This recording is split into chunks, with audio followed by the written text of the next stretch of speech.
कई दिनों से हम आयुर्वेद शब्द पर केंद्रित थे कि आयु का वेद, और आयु कितने प्रकार की होती है, तो वो 4 प्रकार की हुई। और किनकी आयु कैसी होती है, हो सकती है, इसके जो लक्षण चरक संहिता में दिए वो आपके सामने पिछले कई दिनों से रखा था। हितायु का थोड़ा सा विषय एक और करते हुए आज कुछ इनको सबको एक सामान्य रूप से देखते हैं। वेद में एक मंत्र आता है, आप में से बहुत से जानते होंगे, भद्रम कर्णेभिः शृणुयाम देवाः। कानों से अच्छा सुने। भद्रम पश्येम अक्षभिर यजत्रा, आंखों से अच्छा देखें। स्थिरैः अंगैः तुष्टुवांसस्तनुभिः व्यशेमहि, स्थिर होकर के परमात्मा की स्तुति करें। और किस चीज को प्राप्त करें? देवहितम यदायु, ऐसी आयु को प्राप्त करें जो देवहित हो, देवों के लिए भी हितकर हो। देवता लोग भी इस आयु को चाहते हैं, ऐसी आयु हो जिससे कि हम देवत्व को प्राप्त कर सकें, विद्वान बन सकें, पवित्र बन सकें। तो ये देवहितम यदायु है, उसका दूसरे ढंग से वर्णन ये हितायु, देवहितम हितायु यदायु, हितायु का एक वर्णन यहां पर किया। पहले दिन मैंने आपसे पूछा था आपका जीवन कैसा चल रहा है। ये बहुत तरह के जीवन आप लोगों ने देखे, आयु मतलब जीवन। तो अभी मैं पूछूं आपका इनमें से कौन सा जीवन चल रहा है, कौन सी आयु चल रही है?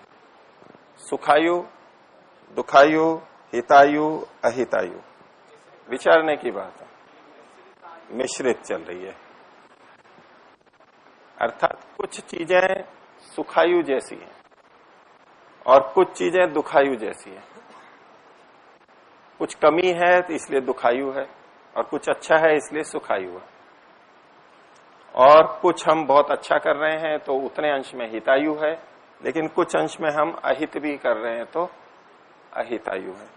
अर्थात ऐसा कोई व्यक्ति, वैसे तो सब चीजें हो सकती हैं, कोई व्यक्ति कह सकता है कि मेरी आयु सुखायु है पूरी, कोई कमी नहीं है। इस पृथ्वी पर कोई ऐसा व्यक्ति हो तो सकता है, हो तो सकता है ना। शरीर पूरा स्वस्थ है, बुद्धि बहुत अच्छी है, इंद्रियां अच्छी हैं, धन संपत्ति है, परिवार वाले भी बहुत अच्छे हैं, मित्र भी बहुत अच्छे हैं, सेवक भी आज्ञानुकारी हैं, जो विषयों की उसको आवश्यकता है वो सब साधन सुविधाएं उपलब्ध होती है। ऐसा हो सकता है? लगभग हो सकता है।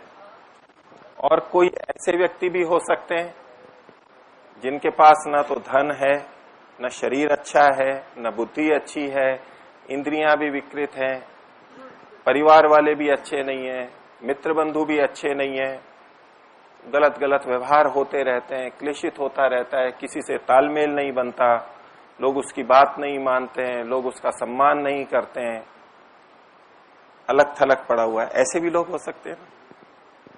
कुछ न कुछ तो सुख होगा, लेकिन फिर भी हम उनको दुखायु की श्रेणी में रख सकते हैं, जिनके जीवन ऐसे भी हैं। आप कह सकते हैं ऐसे मनुष्य दिखने में आ सकते हैं कि देखो कुछ भी नहीं है इनके पास में, और कितनी विपरीत परिस्थितियां हैं, हर चीज में विपरीत परिस्थिति है, ऐसे भी मिल जाते हैं। और हितायु कोई व्यक्ति मिल सकता है, हितायु पूरा हो सकते हैं, वो भी बहुत कम। सब चीजें जिनकी अच्छी चल रही हो, ऐसे कोई कोई हो सकते हैं। बहुत ऊंचे साधक योगी लोग, उनकी हितायु हो सकती है। और अहितायु कि जिनका सब कुछ ही अहित चल रहा हो, कुछ अच्छा ही नहीं चल रहा हो, दिन भर सुबह से लेके शाम तक उल्टा ही सीधा, उल्टा ही सीधा, उल्टा उल्टा ही करते हैं, गलत गलत ही करते हैं, ऐसे लोग भी हो सकते हैं। तो आपने बताया कि हमारी मिश्रित है, तो मिश्रित तो है। अब एक बात देखें कि सुखायु और हितायु, जिसकी सुखायु है उसकी हितायु हो सकती है या नहीं, या जिसकी हितायु है उसकी सुखायु हो सकती है या नहीं। अर्थात ये कहीं विपरीत तो नहीं है, ये तो विपरीत है, सुखायु और दुखायु। और हितायु अहितायु ये भी विपरीत है। थोड़ा थोड़ा हो सकता है मिश्रण, लेकिन जो भी होगा, जिसको जितने अंश को हम हितायु कहेंगे वो अहितायु नहीं कहलाएगी, जिसको सुखायु कहेंगे वो दुखायु नहीं होगी, ये विपरीत है। लेकिन अगर इसको यूं करें कि सुखायु और हितायु दोनों हो सकती है, हो सकती है कि धन संपत्ति भी ठीक है, अच्छी है, शरीर अच्छा, बुद्धि अच्छी, और अभी भी काम अच्छा कर रहे हैं, परोपकार कर रहे हैं, ध्यान उपासना कर रहे हैं, निष्काम कर्म कर रहे हैं, ये दोनों हो सकती हैं, इनमें परस्पर विरोध नहीं है। ऐसा नहीं समझना कि धन संपत्ति हो तो साधना नहीं हो सकती। जैसे शरीर अच्छा हो तो साधना नहीं हो सकती है क्या? शरीर अच्छा हो, सुंदर हो, तो वो भोगों में भी जा सकता है, वो भी एक मार्ग एकदम खुल जाता है उन लोगों के लिए। लेकिन शरीर अच्छा हो तो साधना में नहीं जा सकता है क्या? जा सकता है। ऐसे ही धन संपत्ति हो तो संसार के भोगों का मार्ग भी खुल जाता है, कुछ भी ले सकते हैं, कुछ भी भोग सकते हैं, कितना भी वैभव कर सकते हैं, अपनी यश कितना भी लोगों के सामने फैला सकते हैं, प्रदर्शन कर सकते हैं। लेकिन धन संपत्ति होते हुए हितायु भी हो सकती है, इनमें परस्पर विरोध नहीं है। अच्छा, इस तरह से जिसकी दुखायु है उसकी अहितायु हो सकती है, हो सकती है, हो सकती है। दुखी भी है और अभी भी गलत ही कार्य कर रहा है, अध्यात्म का कोई लेना देना जिसमें नहीं है, परोपकार जिसमें नहीं, ये सब कुछ हो सकता है, मिला जुला हो सकता है। तो हम कहाँ चल रहे हैं और हमें अब क्या करना है, आगे क्या करना है? दुखायु है तो सुखायु की तरफ बढ़ना है, उतने उतने अंश में जहां कम है, और जितने अंश में अहितायु है उतने उतने अंश में हितायु में हमारे को जाना है। ये एक दिशा निर्देश और अपना अपना आकलन हो जाता है कि हमारा जीवन ऐसा चल रहा है, हमें अपने जीवन को कैसा करना है। अब इसमें एक बात मैं पूछ रहा हूं कि ये हितायु है, इसमें हमारा हित होता है, तो हमारा क्या हित होता है? इस हितायु से क्या प्राप्त होता है हमें? आगे के लिए सुखायु हो जाती है। और भाई अभी पुण्य कर्म करेंगे, अच्छा करेंगे तो क्या होगा? अगला जन्म अच्छा मिलेगा। अगले जन्म में क्या अच्छा होगा? शरीर अच्छा होगा, इंद्रियां अच्छी होंगी, परिवार अच्छा होगा, धन संपत्ति होगी, सौंदर्य होगा, प्रतिभा होगी, कलाएं होंगी। तो ये अच्छी है, ये अच्छी बड़ी कौन सी? हितायु बड़ी है, लेकिन ये हितायु तो इसके लिए है ना। आपने कहा हितायु होगी तो ये होगा। एक शब्द, एक कहानी आती है, आप लोगों ने सुनी होगी। आपने ये शब्द सुना, तब के। एक है अब के, एक है न तब के,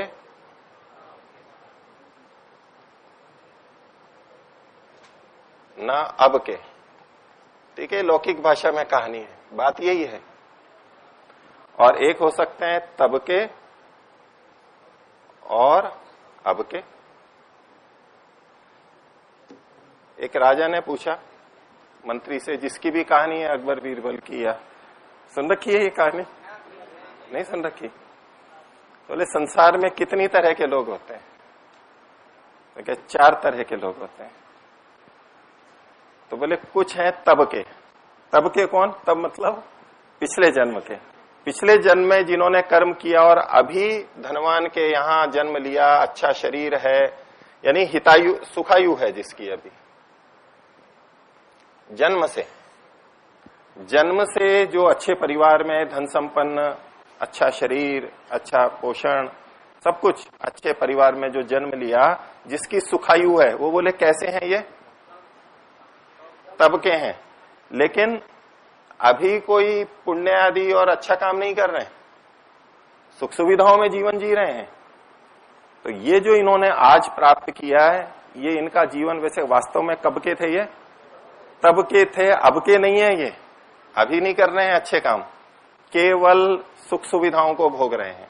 एक दूसरा बोले अब के, बोले ऐसे व्यक्ति जिनके पास सुख सुविधाएं तो नहीं है, सामान्य शरीर, सामान्य परिवार, सामान्य साधन, लेकिन अभी बहुत अच्छे कार्य कर रहे हैं, परोपकार करते हैं, सेवा करते हैं, अपने को अच्छा बनाते हैं, तो इनका जीवन कैसा है? तबका तो नहीं था इनका, क्योंकि निर्धन परिवार में जन्म लिया, शरीर भी अच्छा नहीं, बुद्धि भी कोई अच्छी नहीं, सामान्य सामान्य सब थोड़ा थोड़ा है, लेकिन इस जीवन में तो अच्छा कर रहे हैं। अब के ये कैसे कहलाएंगे? अब के हितायु, अभी अच्छा कर रहे हैं। और कुछ ऐसे होंगे ना तो तब के थे ना अब के हैं। कैसे व्यक्ति? निर्धन परिवार, निर्धन दुर्बल शरीर, निर्बल इंद्रियां, बुद्धि भी अच्छी नहीं, परिवार भी अच्छा नहीं, कुछ नहीं, जन्मतः इस तरह का स्थिति मिली उसको, तो वो तब का नहीं था, पिछले पुण्य नहीं थे, और अभी भी गलत कार्यों में लग गए हैं, अपराध कर रहे हैं, व्यसनों में फंसे हुए हैं, दूसरों को बाधाएं पहुंचाते हैं, कोई कार्य अपनी उन्नति के लिए कोई चिंता नहीं, ऐसे ही बस जीवन बिता रहे हैं।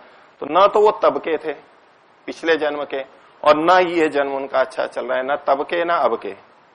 ये कौन से कहलाएंगे? दुखायु और अहितायु, ये दोनों उसके अंदर हैं। और तीसरे वाले तबके और अब के। तबके का मतलब क्या हुआ? वो ये वाला है कि सब साधन संपन्न जन्म से उसको मिला और अभी भी बहुत अच्छा काम कर रहा है। तो अब के जो होते हैं तब के नहीं, कोई साधु सन्यासी और ऐसा साधना में लगा हुआ, परोपकार में है, दीनहीन, सामान्य, बिल्कुल सामान्य, लेकिन बहुत अच्छा कर रहा है अभी। तो ऐसे तब के अब के, न तब के न अब के, और तब के अब के।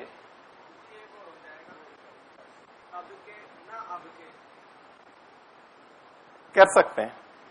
जो तबके थे अब के नहीं है, वो ये थे, ये तबके, ये तबके के साथ में जुड़ा हुआ है कि केवल तबके थे अब के नहीं है, इसमें आ गया वो जो मैंने पहले बताया था। अच्छी चीजें हैं सब, लेकिन अभी कुछ कर नहीं रहे हैं, ये इसके साथ ही जुड़ा हुआ है। केवल तबके हैं, तबके का मतलब केवल तबके हैं, अभी के नहीं है। और जो अब के हैं वो केवल अब के हैं, तबके नहीं है। और ये तो दोनों आ ही गए। ये चार प्रकार से ये अपना जीवन हो सकता है। तो अब इसमें जो आपके सामने चार प्रकार की आयु रखी गई, आप में से किन्हीं को कुछ पूछना हो तो वो पूछ सकते हैं। एक प्रश्न जो मेरे पास आया था वो अभी देखे गए, हितायु और सुखायु में क्या अंतर है? अभी स्पष्ट हो गया? जो जिसने इन सबको सुना है, सुखायु की भी व्याख्या हुई थी और हितायु की भी, सुखायु के विपरीत दुखायु। तो ये जो बताए थे उसकी सुखायु और हितायु और सुखायु, तो इसमें कोई अभी अस्पष्टता है किसी को? नहीं। हितायु में स्मृति मति मतः या मति मतः का क्या अर्थ है? तो मतः मतलब वाला, स्मृति वाला और मति वाला। मतः शब्द को स्मृति के साथ भी जोड़ेंगे और मति के साथ भी जोड़ेंगे। स्मृति भी है जिसकी, स्मृति वाला भी है और बुद्धि वाला भी है, समझदारी भी है जिसमें, याददाश्त भी है और समझदार भी है, दोनों जिसमें है, ये इसका अर्थ हुआ। और किन्हीं को कोई पूछना है तो पूछे। नहीं, मैं जानती। ओम गुरुजी, जो सुखायु हैं पर हितायु नहीं है, अहितायु नहीं है, तो तबके में कैसे आ जाएगा? जो सुखायु हैं, हितायु नहीं है, अहितायु नहीं है, तो वो तो तबके न अब के में ही आएगा। नहीं, चूंकि वो आप जो कहना चाह रहे हो कि सुखायु तो है उसकी, लेकिन ना तो वो कोई अच्छे काम कर रहा है जी, और ना बुरे काम कर रहा जी, है। ठीक है, तो क्या कर रहा है? केवल पिछले कर्मों का भोग कर रहा है जी। तो इस जीवन में क्या कमा रहा है वो? तो तब के तो है पर न अब के, तो पांचवा तो बनेगा ना अब के। ठीक है, उस दृष्टि से देखना चाहें जी। तो ना अब के का मतलब दो तरह से हो गया। एक तो जो गलत काम कर रहा है वो भी अब का नहीं है जी, और जो अच्छे काम नहीं वो कर भी रहा अब का नहीं है, वो भी अब का नहीं है जी। ये दोनों ही उसमें आ जाएंगे। बस सुखायु है उसकी। उस दृष्टि से वो इसी में ही आ जाएगा। नहीं, दो भेद हुए। आपकी बात ठीक है कि जो अब के नहीं है या जो किसी क्षेत्र के नहीं है, वो दो तरह से हो सकते हैं कि धन संपत्ति आदि तो है लेकिन पुण्य और कुछ अच्छे काम नहीं कर रहे हैं, लेकिन बुरा भी नहीं कर रहे हैं, अहितायु भी नहीं है, बुरा भी नहीं कर रहे हैं लोगों का, बस अपने भोगों को भोग रहे हैं, जीवन ऐश्वर्य से युक्त बिता रहे हैं ऐसे। और एक है कि बहुत संपन्न भी हैं और दूसरों का बुरा भी कर रहे हैं। ये दोनों ही वैसे अहितायु में आएंगे और अब के नहीं है ये। पर इसमें जो बुरे कर रहे हैं वो तो बहुत निकृष्ट हो गए, और जो कुछ विशेष नहीं कर रहे हैं, बस अपना जीवन सुख से बिता रहे हैं, वो भी अब के नहीं है। अब के वो भी नहीं है, क्योंकि अगला जीवन उनका आगे खराब होने वाला है। अंतर है दोनों में, आपने ठीक बात कही, लेकिन फिर भी उसको उसी में ही डाल देंगे। और कोई पूछना है कि नहीं? को पूछे।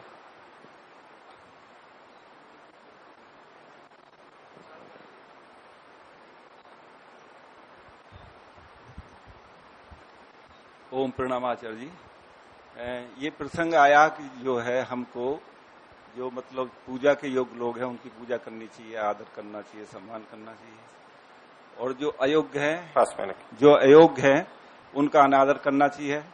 तो इससे जो है धर्म की वृद्धि होगी, ऐसे आचरण से अधर्म का जो है वो नाश होगा। तो एक प्रसंग आया था, आचार्य जी ने बताया था कि वो एक डकैत था यूसुफ नाम का, और वो उसके इजराइल के पुत्र को मार के चला गया, फिर लौट के आया, और आने के बाद में उससे कहा तू घोड़ा लेके चला जा।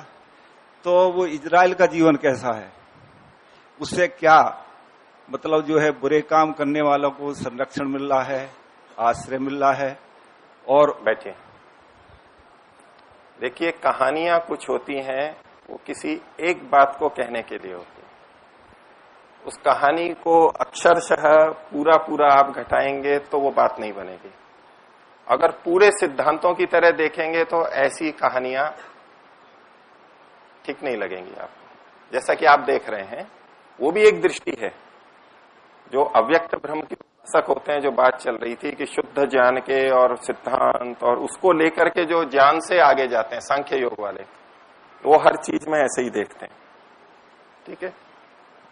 लेकिन जो केवल भावना से चलते हैं और किसी एक बात को बताने के लिए किसी घटना को बताते हैं, तो वहां केवल उतना ही अंश पकड़ा जाता है, बाकी चीजें नहीं पकड़ी जाती। जैसे ये उदाहरण है उसका कि भाई उसने मेरा अहित किया, फिर भी मैं उसका हित कर रहा हूं, केवल इतनी सी बात लेके चल रही। जिसने मेरा अहित किया उसका भी मैं हित, उसके प्रति भी हमें हित की भावना रखनी चाहिए। ये एक मूल्य है, ठीक है, एक आध्यात्मिक मूल्य है। तो जो स्वामी दयानंद जी का भी आप उदाहरण दे रहे हैं, शायद आपको वो अनुकूल पड़े। तो जिन्होंने विष दिया था उनको भी धन दे करके और जाने को कहा कि नहीं तो लोग मार देंगे तुम्हारे को पता लगते ही। तो और बहुत सारी ऐसी कथाएं हैं। वो बिच्छू वाली कथा आपने सुनी है? एक साधु नदी में गया या तालाब में गया, तो एक बिच्छू डूब रहा था पानी में, तो उसने उठा करके और बाहर निकालना चाहा, तो बिच्छू तो डंक मारेगा, डंक मारा तो फिर पानी में गिर गया वो। इसको कष्ट हो गया, पीड़ा हुई, और वो बार बार उसको उठा करके बाहर निकालने का प्रयास कर रहे हैं। तो दूसरे ने जब ये कहा कि भाई आप क्यों इसको उठा रहे हो, ये तो बार बार काट रहा है, इसके तो दुष्ट व्यक्ति है, उसको दुष्ट के प्रतिरूप के रूप में देखा। अर्थात दुष्ट अपनी दुष्टता नहीं छोड़ रहा, बार बार हमारी हानि कर रहा है, तो क्या करें। तो बोले दुष्ट जब अपनी दुष्टता नहीं छोड़ता तो मैं अपनी सज्जनता कैसे छोड़ सकता हूं। कहानी सुनी है ना, ठीक है। अब इसको सिद्धांत की विवेचना करने लगेंगे तो यहां भी गड़बड़ हमारे को दिखेगी। वर्ण और आश्रम के अनुसार अपना आचरण करना चाहिए शायद ये। तो ठीक है, आप समाधान खुद ही दे रहे हैं। अपने अपने आश्रम के अनुसार, अपनी अपनी स्थिति के अनुसार आचरण करना चाहिए। राजा को शत्रुओं का नाश भी करना होता है, वो ऐसे थोड़ा ना छोड़ सकता है राजा कि राजा की प्रजा को कोई नाश कर रहा है। डाकू, चोर, लुटेरे समाज को, जनता को दुखी कर रहे हैं। अब राजा ये कहे कि नहीं मैं तो क्षमा करूंगा, ऐसे नहीं चल सकता। राजा को तो दंड देना ही है, उसको पकड़ना ही है। ये बात थी एक साधु की, संत की, मन में वैर भाव ना आए, बस इतना अंश आप लेंगे तो दिक्कत नहीं लगेगी। नहीं तो आपको अधिकांश कहानियां जो धार्मिक हैं, जिन्हें हम अच्छा मानते हैं, प्रेरणा देती हैं, वो आपको गलत ही लगेंगी सब जगह। एक अंश लेना चाहिए उसका, ठीक है। और कोई नहीं? तो विषय तो आज का फिर मैं यही समाप्त करूं।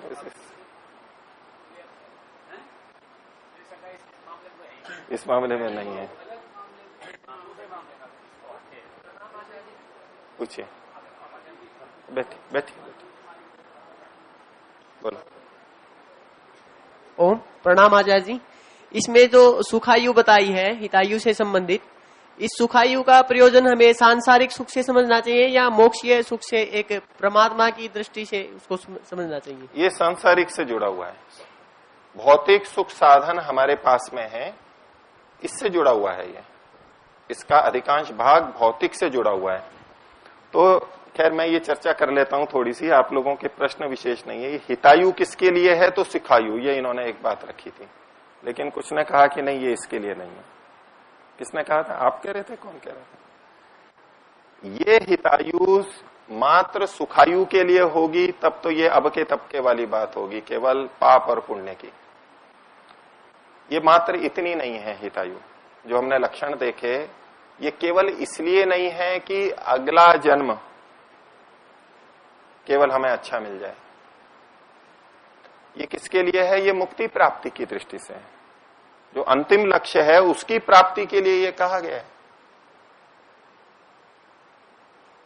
तो हितायु का फल यदि सकाम कर्म हम कर रहे हैं तब तो सुखायु के रूप में आएगा, लेकिन इस सुखायु को प्राप्त करके भी हमें जाना कहां पर है, ये हमेशा लक्ष्य नहीं होगा। यहां जाकर के फिर हम अगर भोगने लग गए केवल, और केवल तब के हो गए तो फिर पतन की तरफ जाएंगे।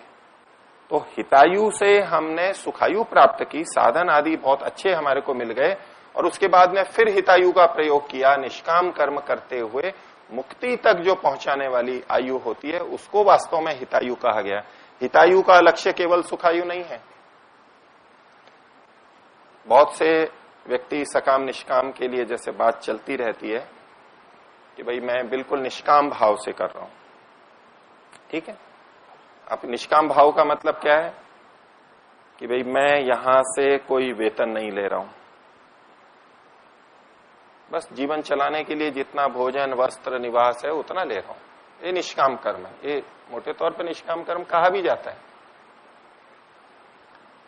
मेरे को यश की कामना नहीं है, मेरी मंच से कोई प्रशंसा करे, पत्रिका में नाम छपे, गुरुजन मेरा नाम लें, ऐसा कुछ नहीं है। बस मेरे को तो करना है।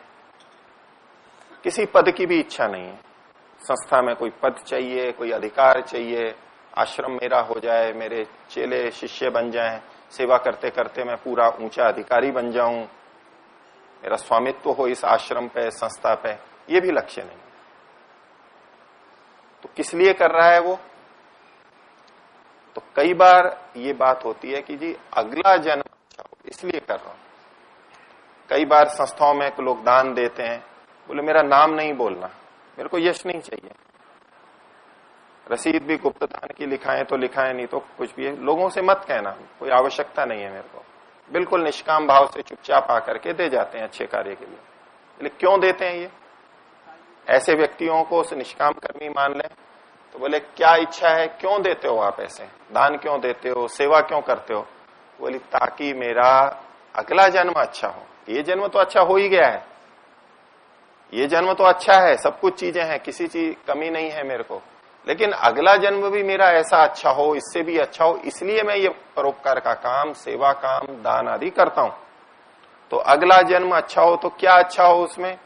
तो फिर वही बात आ जाएगी, अच्छा शरीर हो, अच्छी बुद्धि हो, भोग के साधन हो, इंद्रियां सबल हो, ये इच्छा आ गई।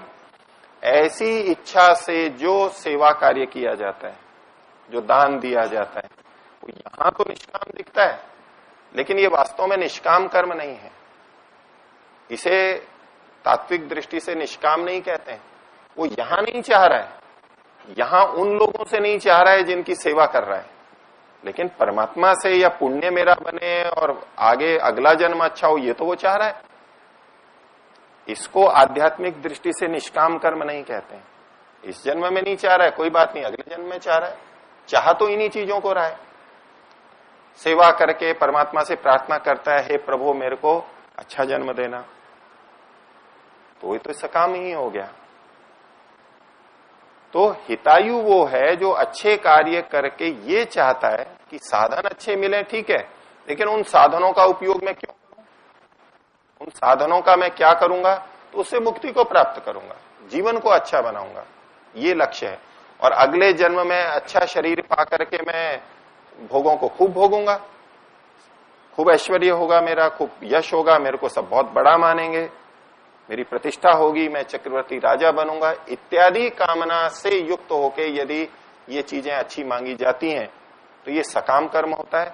और यदि ये सोचा जाए कि मेरे को ऐसे साधन मिले, ऐसे व्यक्ति मिले जिससे मेरे को मुक्ति में सहायता हो, इस कामना से युक्त होके यदि अच्छा शरीर, अच्छी बुद्धि मांगी जाती है तो ये भी निष्काम हो जाता है।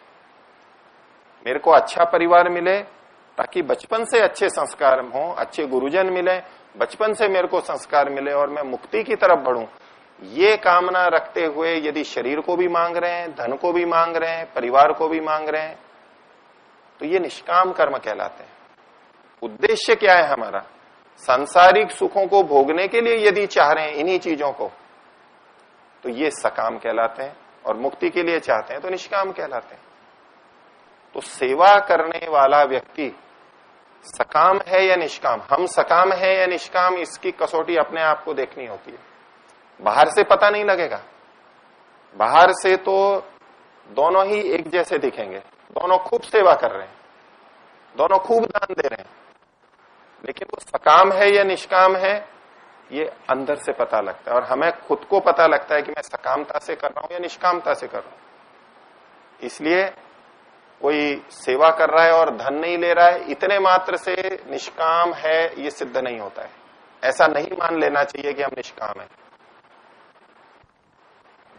आचार्य जी प्रणाम।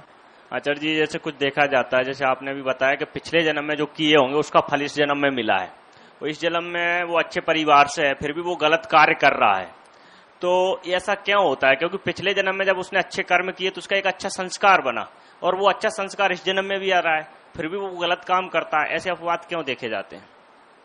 ठीक है, इन विषयों को फिर अलग से ले लेंगे। ये कर्म और कर्म से संबंधित और भी जो बातें हैं, आज का विषय तो हम यहीं समाप्त करते हैं। आगे आप कल अपनी बातों को, प्रश्नों को रखिए। प्रणाम।